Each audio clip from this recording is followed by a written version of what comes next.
Hey everyone, and welcome to another episode of the Remarkable Coach podcast. I'm your host, Michael Pacheco. Meet the coach who is helping businesses come alive. From wanting to be her own boss and helping small businesses, this superwoman entrepreneur talks about the skills and knowledge that she has to help you start and sharpen your business. Janice Figov, welcome to the podcast. Thank you, Michael. Thanks for the introduction. Thank you so much for joining us.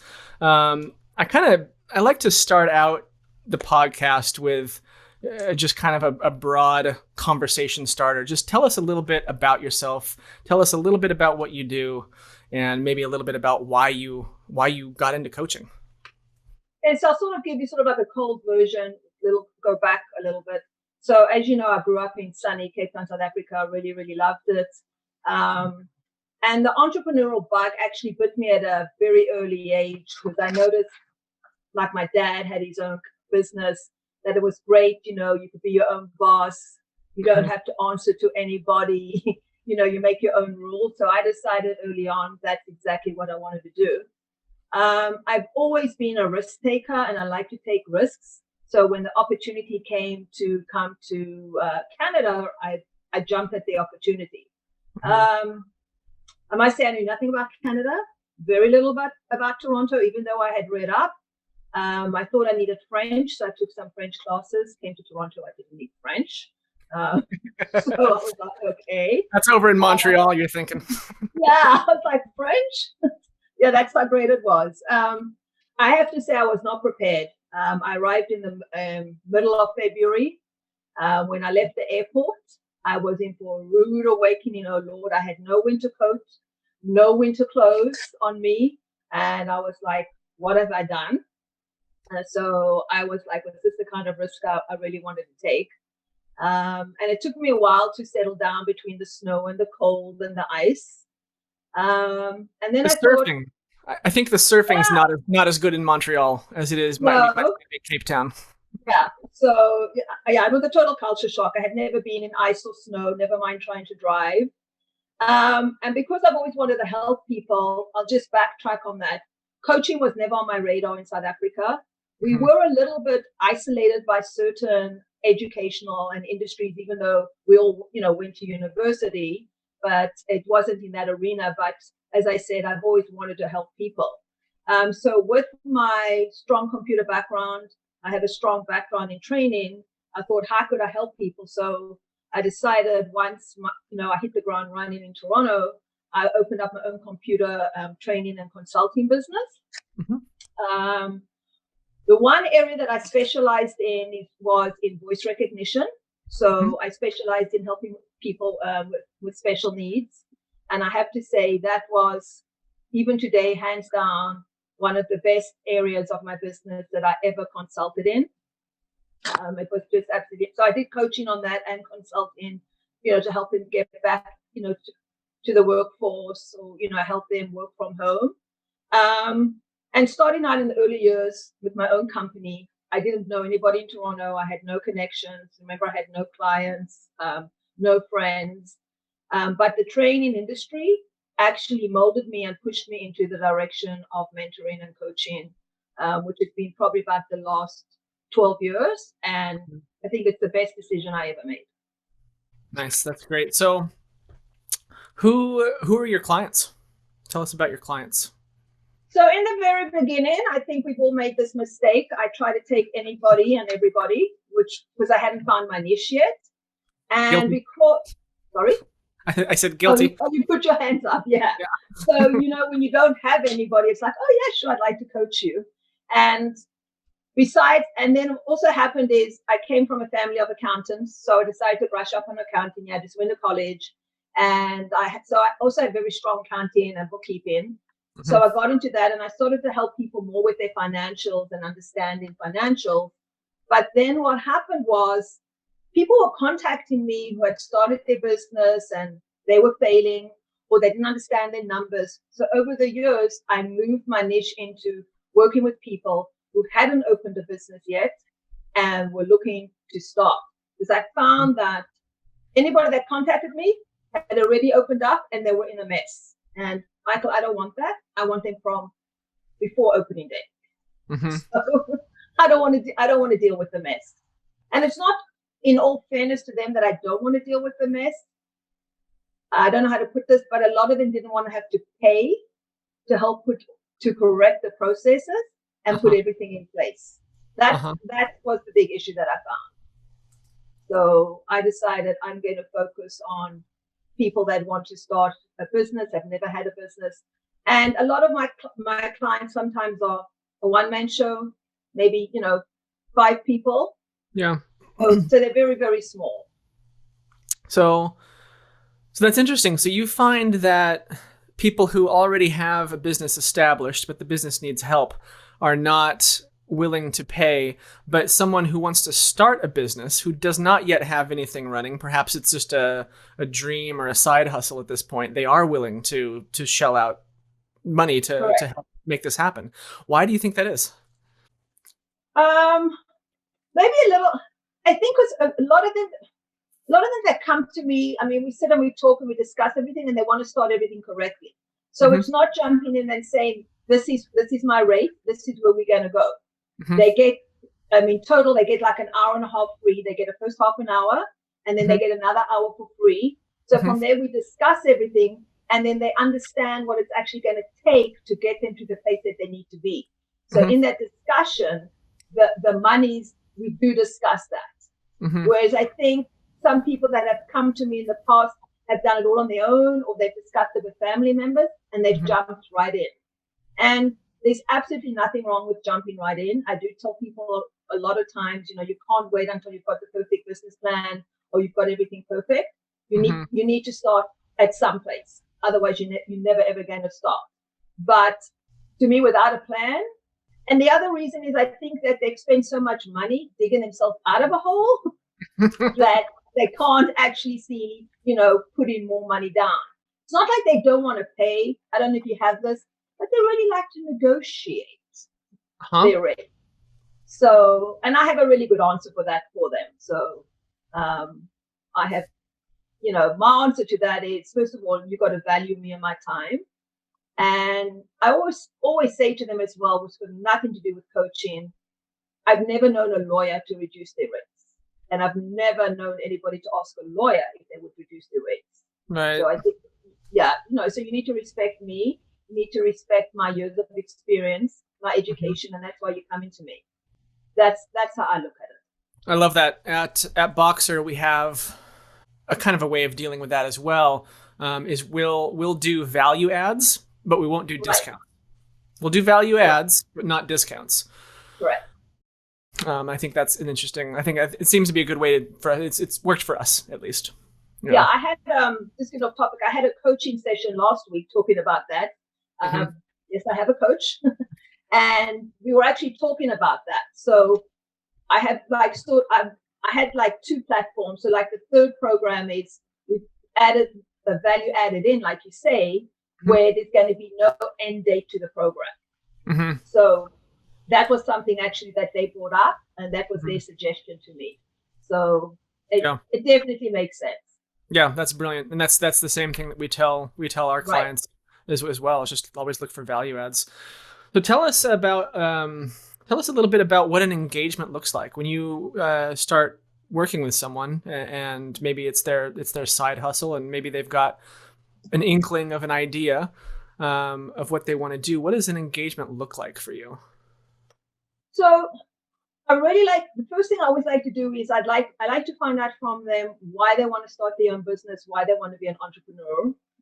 And the reason that I also stress with the entrepreneur is, I'm sure you're aware of that, there's basically 4 types of entrepreneurs. There's a small business, there's the startup, there's the large companies, and then there's just, somebody that wants to be an entrepreneur.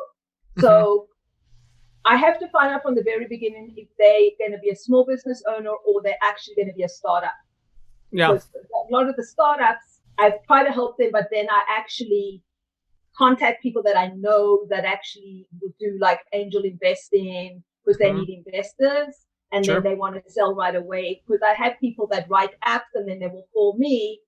And it's not really a business per se that I'm dealing with. It's they're going to write the app, hopefully it gets to market, and they're going to sell it. Yeah. So it's a little bit different. So for the small business person, the first thing I like to know is why they came to this decision. Why do they want to be their own small business owner? It's also very important for me to find out if they're currently working, if it's going to be a side hustle, or they've left their job and they're going to start right from the beginning. And very interesting, I like to know what their risk take is going to be. I always like to know how much risk they're going to take. Yeah. I think going off on your own is definitely a risk. So I like to look at that. The next thing I also want to find out is their values. It's very, very important for me. Like I've had in the past, where people will come to me and say, I want to open up, ABC business, and I want to give a portion of that to charity. And I think verbally and on paper, it sounds great, but are you going to follow that through? And I have had in the past where all this money's coming in, and I hate to say this, and suddenly they don't want to follow through. So I always so to me, it's very important that what you say and you're actually going to do. To me, your credibility is number one. And I have to see if there's a fit. I still, to this day, I'm not going to coach everybody. I have to have that click and that connection with that person. And I feel they've got to have that click and that connection with me as well. The next thing I also like to look at is if the idea is unique or if it's not unique. And I know this might sound strange to you, but I like to know how they came up with this idea, and I want to make sure that they haven't taken this idea from somebody else. Okay. Yeah, I mean, that's crucial. Sure. Very, very, very important. Then I want to look at their goals. It's important to look at their short and long-term goals. I find as well that a lot of them come to me very, very excited. And I think that's great. They've got big dreams, big goals, and I'm not here to crush it. Because at the end of the day, I can only take them so far, and then they've got to do the rest on their own. Yeah. So I'm just here to guide them. Like a sports coach, I'm going to be on the sidelines, but you're going to go in and you're going to play that game. That's really what it is. But I find sometimes that they have great visions and great goals, and the goal might be for 6 months, but they're not looking at a year or 5 years down the road. And that's where a lot of businesses, become stagnant, or they actually go out of business. And I was actually on a webinar on Monday, and this is something else that I'm going to look into. A lot of times I ask them about their products and services, but this webinar that I was in on Monday, they were actually talking about, due to COVID now, forget the products and the services. It's going to be, who can you help? Which I think is very important, because that a lot of businesses have shut their doors, and they were either doing products or they were doing services. So if we're going to have another COVID round, or even maybe something in a couple of years similar to COVID, I want to make sure that they're in a business that can sustain all that. If you can't open up a brick and mortar store, so it's very, very important. I think with COVID, I'm trying to help them direct their business so they can stay afloat and stay alive even during COVID. So I found that very interesting when they said, who are you looking to help, even though you're always talking about products and services. What kind of responses do you get when you ask that question? The help? Yeah. What kind of responses do you get when that question is asked? I haven't actually asked that one, because that was just in a webinar on Monday. Okay. I'm always asking about their products and services. Yeah. And I have a lot more. I find I've got a lot more people coming to me for products than services. And that's why I think who you're going to help now is a very important aspect of the coaching now, to find out if that product can sustain the market and sustain COVID. I gotcha. Okay.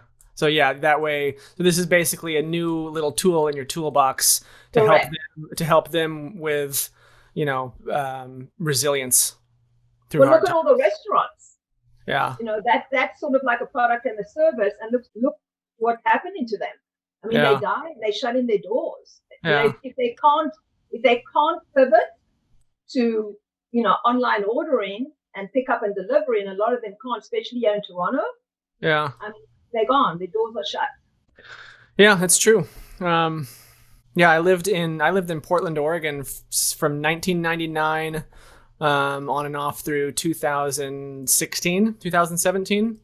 And some of my favorite restaurants that have been around since I moved there have shuttered their doors because of that, shuttered their windows, closed their doors. Right. It's sad. It's very sad. But as I say, they come to me enthusiastic, excited. They've got this dream. And I mean, I want to keep it alive for them. I Yeah. definitely do. But I want them to be focused on the long-term goal. And I also want them to be focused on reality. Yeah. Very important. So circling back to one of the questions you mentioned that you ask is about risk. What do you do with that information? Is that simply you just want to make sure that they are a risk taker, or is there more kind of thought process that goes into that? They don't need to be a risk taker, but I want them to understand what comes with risk is I'm really looking at the financial end of it for them. Mm-hmm. Like where they're getting their finances from. Did they just leave a job and they've been saving for X amount of years and this is all the monies that they have? Mm-hmm.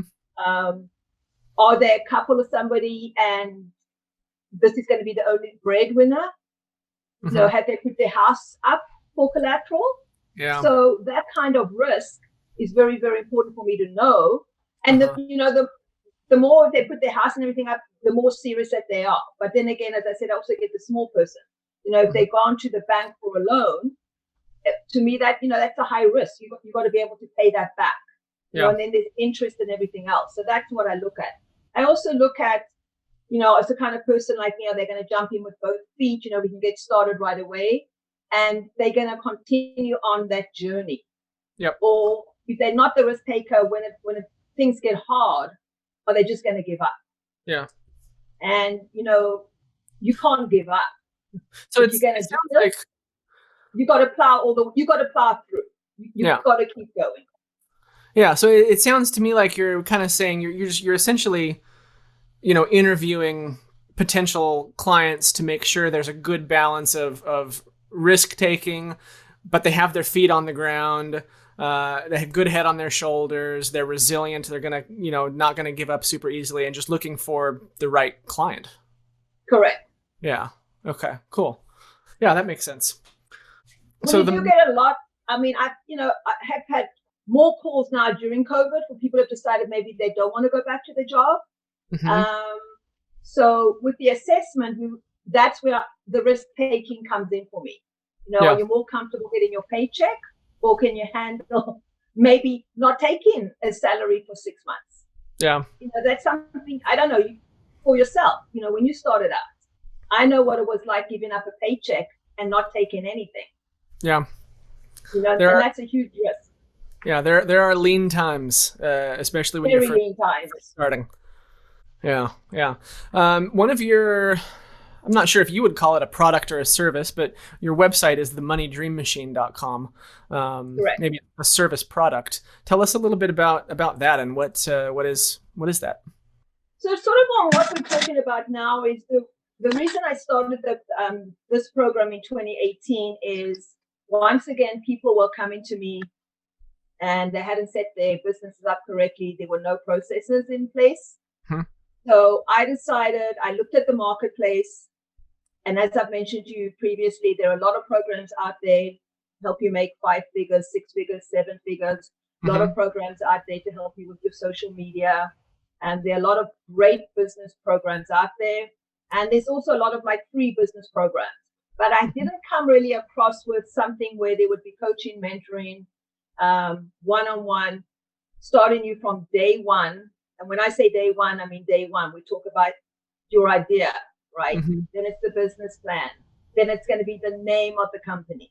Then researching if it's out there. Then the most important thing is, if you're going to have a business, you're going to have to make money. If you're not making money, then as far as I'm concerned, it's just basically just a hobby. Just a hobby. Yeah. So I incorporate all that. Because with the program as well, I'm also incorporating the bookkeeping aspect of it and the accounting aspect of it. I've spoken to people in the past, and we're talking adults here who've had business for years. They tell me they don't know how to read a P&L. They don't understand the balance sheet. I'm actually floored sometimes that they are too embarrassed when they sit down with the accountant and the accountant's giving them the year-end financials and they don't understand what the accountant is telling them. Yeah. So to me, that this program encompasses all that. It's great to have your name, but if you don't know anything about cash flow, or if you don't understand why CRA is so important, and you need to file taxes, and in Canada, you need to file your PD7As for payroll. You need to understand about WSIB. So I incorporated everything into like 5-6 modules into this program. And then on top of that, I'll work with groups of people and I will hand them off if they need social media, if they need like insurance, if they need a lawyer, if they're looking to make 5, 6, or 7 figures. That's not what my program does. My program will get you to opening day, will get you to launch day. All your processes are in place. You understand everything. And if you want, now you can hand it off to an accountant. You can hand it off to a bookkeeper. You've got everything zipped up in a tiny little ribbon, a little bow, and you're ready to go. The benefit of having an accounting background, huh? Yes. It's interesting. I mean, sort of going off topic, but I mean, aren't you surprised sometimes when you read about these wonderful Hollywood stars and they've let their managers run their finances and then suddenly they broke? Yeah. It's your money. I'm not saying that you have to watch every penny, but you should be looking at what's coming in and what's going out. Yeah, 100%. You got to take ownership of that stuff, just like Total everything ownership. They're always blaming somebody else. That's the other thing when people come to you, they're blaming. Well, my accountant didn't tell me or my bookkeeper didn't tell me. And at the end of the day, say, it's your company. Yeah. It's like you can look at your bank account. Yeah. You can go to the bank. You can have a meeting with your accountant. You can have a meeting with your bank manager. You get in the bank statements. You've seen the revenue. You know what you're spending. But a lot of people do not run. You know what? I'm going to have a tattoo. Run a monthly P&L. Read a P&L monthly. I have, yeah. So I mean, and that's it right there. You don't even have to run it yourself. I have my bookkeeper send one to me for 2 of my businesses every month. Every month on the 15th, I think, I will get 2 emails with 2 P&Ls. Correct. And that way, it gives me a barometer, right? It gives you. You have to have it. Yeah. You have to. When people come to me and they'll say to me, "I'll give you a hypothetical. You know what? My revenue, let's say, it was 2.5. I'm like, okay. But let's say under that they maybe netted 100,000, and they can't understand why. And I go, what you're bringing in sales and your revenue is not going to be what your net's going to be at the end of the day. And unfortunately, a lot of them go out and they spend money because that's what they're looking at. They're not looking at the bottom line. And besides all that, I mean, cash flow is crucial. A lot of people are not looking at cash flow. But on top of that, I just find it important. They don't understand their business structure, which I think we discussed before. They don't really understand like being self-employed and incorporated. I also think that there's a sort of like people are being snobbed if somebody's self-employed and not incorporated. They sort of like that snobbishy thing. Well, if I'm incorporated, then, I'm doing better than you and I'm making more than you. And that's really not the case because there are some fields like certain medical fields where they don't have to be incorporated, and you know exactly how much they make in the medical field. So it's just trying to get them on the right road. That's really what it is. It's, I had somebody call me the other day who's looking to open up a brick and mortar and they want to be self-employed. And I said, well, I would suggest if you're going to open up a brick and mortar and you're going to sign, a lease, it might be better for you to be incorporated. And they didn't understand why. I'm trying to explain to them that you will be personally responsible for everything if you open up as self-employed. That hammer drops on your personal mortgage of your home. Yeah. But they got advice from somebody else where they were told not to be incorporated. Like, okay, you've got to balance it out. So, so the whole program, as I said, gives them everything to opening day. I'm not there to help them, with the sales. When I am there, but I'm not the coach to get you to the 6 or 7 figures. Yep. We talk about social media, absolutely, because I help them, get a website and the URL and the correct name. Sure. But I would then hand them off to somebody that is a social media, marketer expert. Sure. Who helped you? Did you just jump in with 2 feet, or when you started? I was I was a quiet introverted child, and I pour myself into books. Nice. So as you can see up here, my mother was a librarian. I get it. Yeah.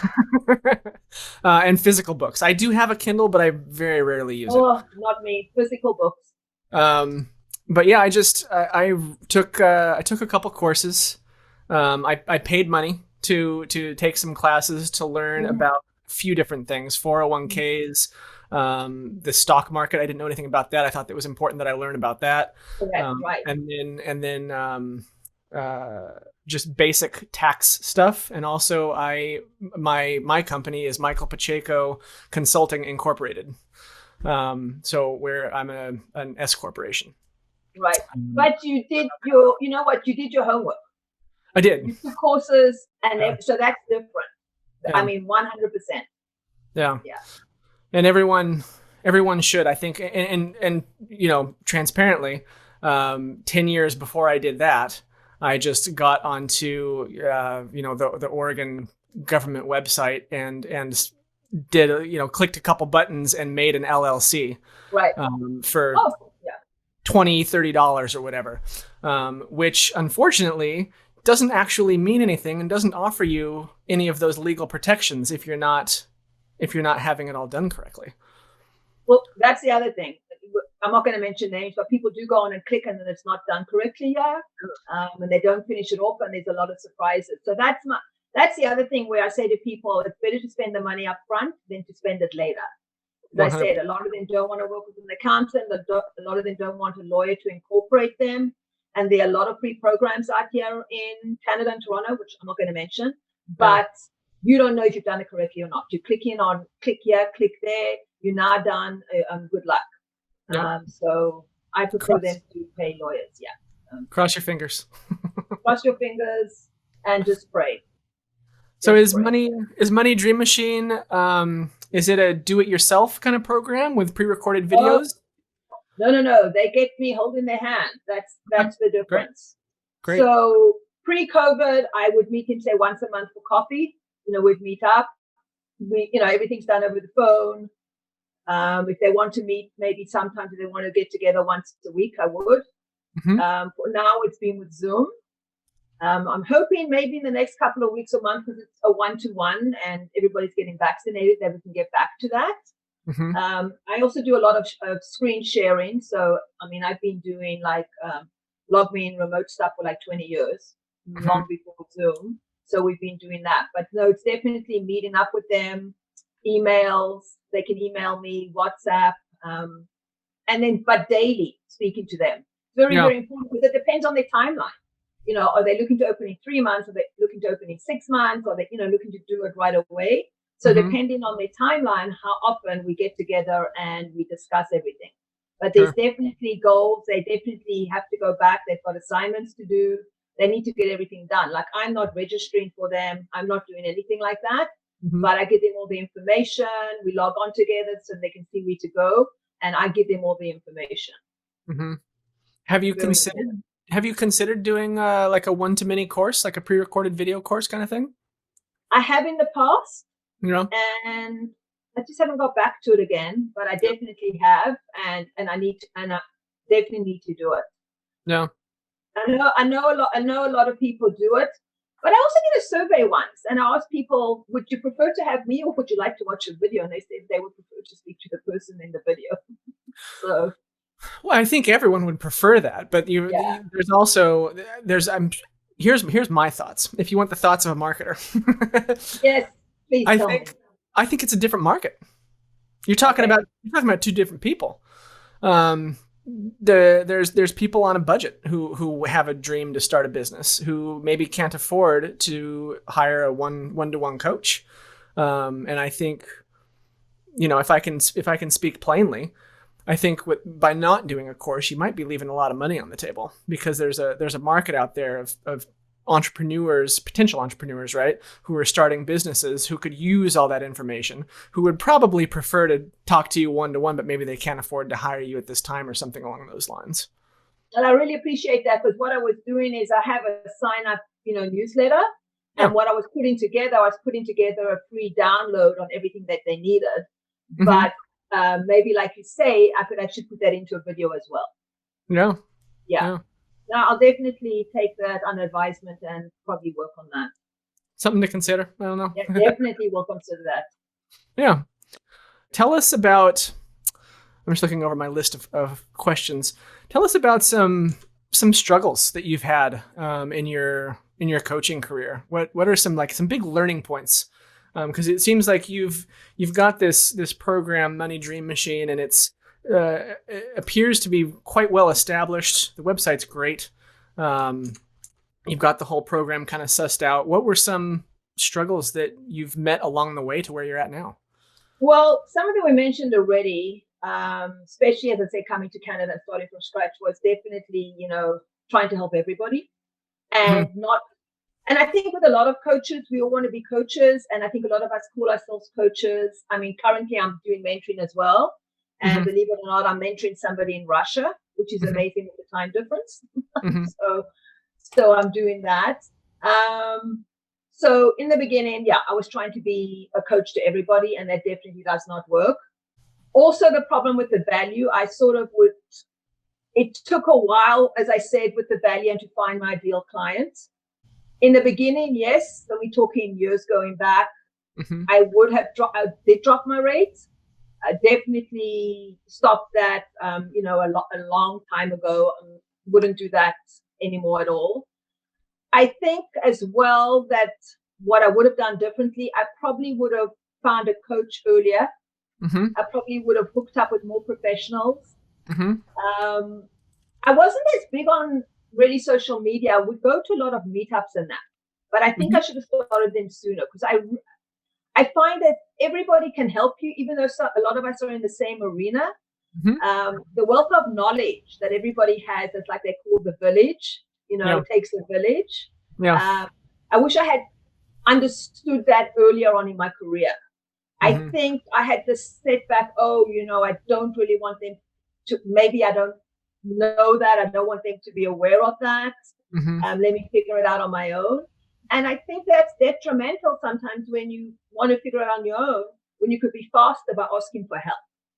And that's why I think, having a coach now, I can bounce ideas off, tell them what's not working, that can help me tweak. I mean, I appreciate you now with the marketing. That was, your perspective on doing it.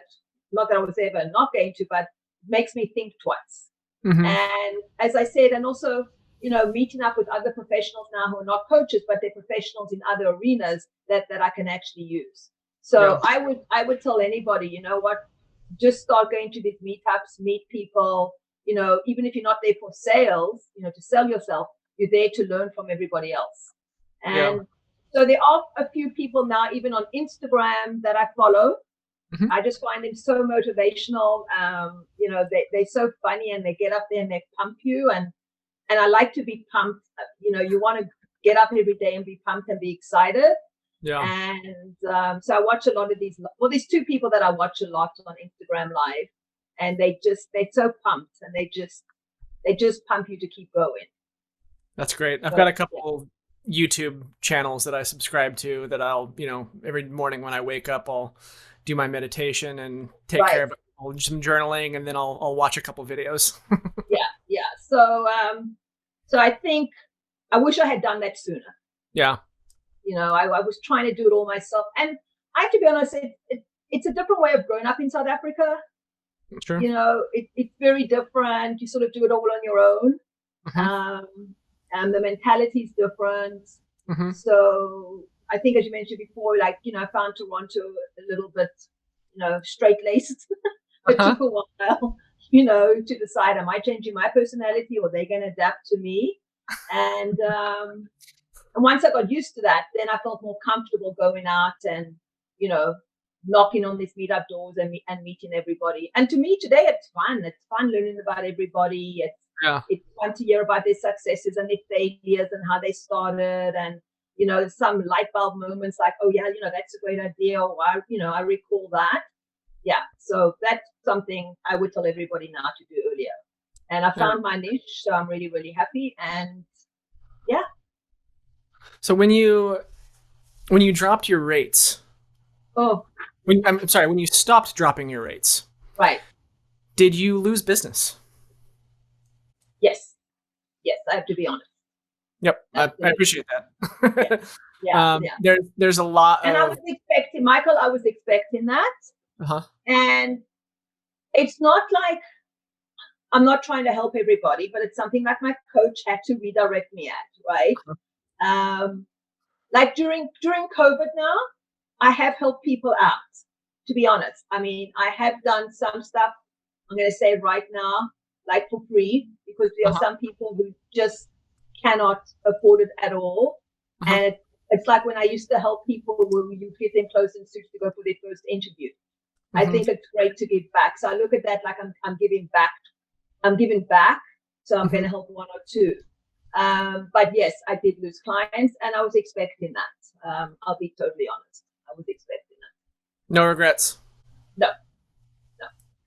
Did you? Because I've made it up in leaps and bounds, and I want to be respected. Yeah. As I said, I always use that analogy, and like if you go to a lawyer, Michael, a lawyer's never going to discount their rate. Right. That you're going to a lawyer, and that's what you're going for. But as I said, and then the other thing as well, like, I mean, I have a payment plan. They don't have to, pay it all in one shot. And, during COVID, I have helped people out. Absolutely.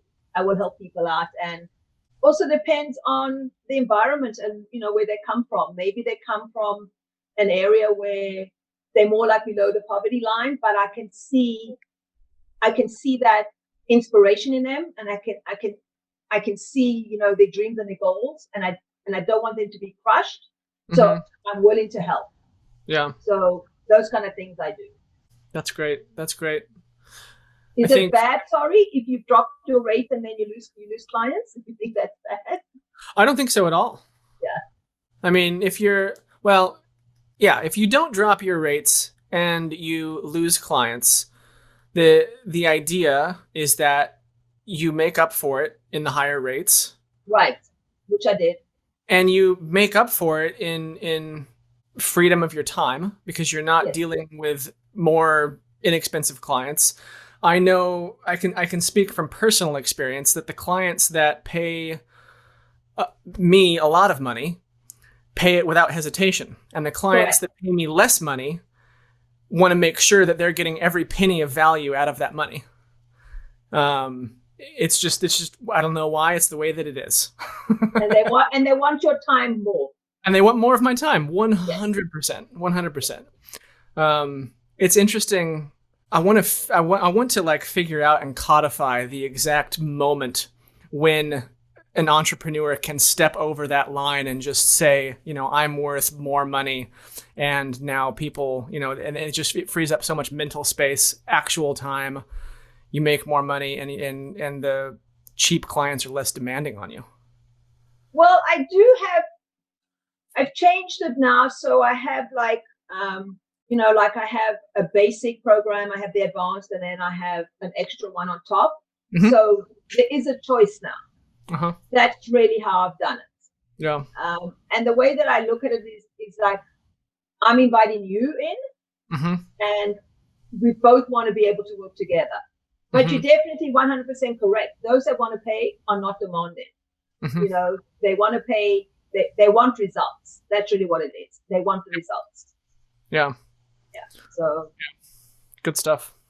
All right, Janice, I want to be respectful of your time. I know we're coming up on an hour here. Is there anything? Really? Oh, that was fast when you're having fun. That was so enjoyable. I could keep chatting. You know me. I could keep talking. I appreciate that. Thank you. This has been wonderful. But I want to make sure that you got everything out of this that you would like to get out of this. Is there anything that you want to chat about or talk about or promote that we haven't gotten around to yet? I wanted to ask you. I know you asked me what books I read, and I know I didn't have time, but I wanted to ask you. Did you ever listen to, I hope I remember his name, from a TED talk from that surgeon called what's his name? Gawande? Yes. Did you Gawande? ever? Yeah. I mean, I found it absolutely amazing that a surgeon went and got a coach. So I don't know if you ever heard that TED talk from him. I did not, but I'm typing it into Google right now. So he has what was it called? Something about if you want to be successful or something, get a coach. And I wanted to bring it up when we spoke last time, and I wasn't sure. That TED talk was amazing. But the interesting thing about him is that he's a surgeon, and he went out and he got himself a coach. And this coach actually watched him do an operation, do surgery, and he was so shocked because he thought that this coach, who actually was an ex-surgeon, would say nothing, and he came up with 10 pieces of paper of everything he was doing wrong. So it's so interesting. What else? No, do you have anything else for me? I mean, I think that speaks to the fact that we can all use coaches, and in my experience, all the best coaches have a coach themselves. Right. It was a game changer for me. Yeah. As I said, I came late to that. Yeah. To the table, but it was a game changer. Yeah. A total game changer. Yeah, good stuff. Janice, where can our listeners find you online?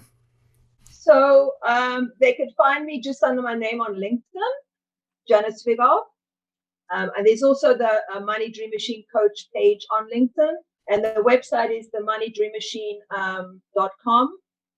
And my email and everything is on there as well. Beauty. And we will add those links to the show notes as well. So, Michael, I'm just looking at all your books. Have you actually written any books or anything? I have not written any books yet. I have delusions of grandeur. Okay. I have designs to write a book at some point. I don't think I've yet figured out what I'm going to write my book about. But I suspect when I sit down and write, I think I have at least one fiction book in me and at least one nonfiction. Oh, great! Yeah. Wow. My degree is in Japanese language and literature, so I know I'm a big literature fan. Japanese. Yeah. And did you study the Japanese language?